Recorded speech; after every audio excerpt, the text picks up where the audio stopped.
వీడియోని స్క్రోల్ చేయకుండా అయితే ఫుల్గా చూడండి. రెసిపీ ఖచ్చితంగా ట్రై చేయండి. ఎంత టేస్టీగా ఉంటుంది ఇంకా చెప్పలేనమాట. ఫ్రెండ్స్ ఫ్యామిలీస్ వచ్చినప్పుడైతే కాంప్లిమెంట్ ఇవ్వకుండా అయితే ఉండలేరు, అంత టేస్టీగా ఉంది. ఖచ్చితంగా ట్రై చేయండి. నేను ఎలా వచ్చిందో కమెంట్లో చెప్పడం అయితే అస్సలకే మర్చిపోవద్దే. అండ్ రెసిపీ అయితే చాలా అంటే చాలా సింపుల్.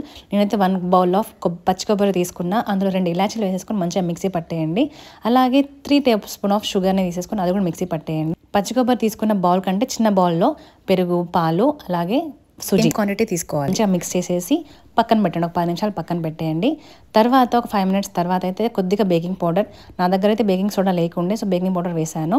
అలాగే కొద్దిగా బటర్, అవన్నీ కూడా వేసి 5 నిమిషాల పాటు పక్కన పెట్టేయండి. ఈ లోపు మనం ప్రీహీట్ చేసుకున్న ఓవెన్ కానీ లేకపోతే ప్యాన్ కానీ పెట్టేసుకొని 10 నిమిషాలు ప్రీహీట్ చేయండి. తర్వాత 40 to 45 మినిట్స్ అయితే బేక్ చేయండి. పైన మొత్తం డ్రై ఫ్రూట్స్ యాడ్ చేయండి. ఇలాగైతే ద డెలీషియస్ కేక్ అయితే రెడీ. వారెవ్వా ఉంది టేస్ట్ అయితే. సామిరంగా తిన్నాక ఉన్నది ఆ టేస్ట్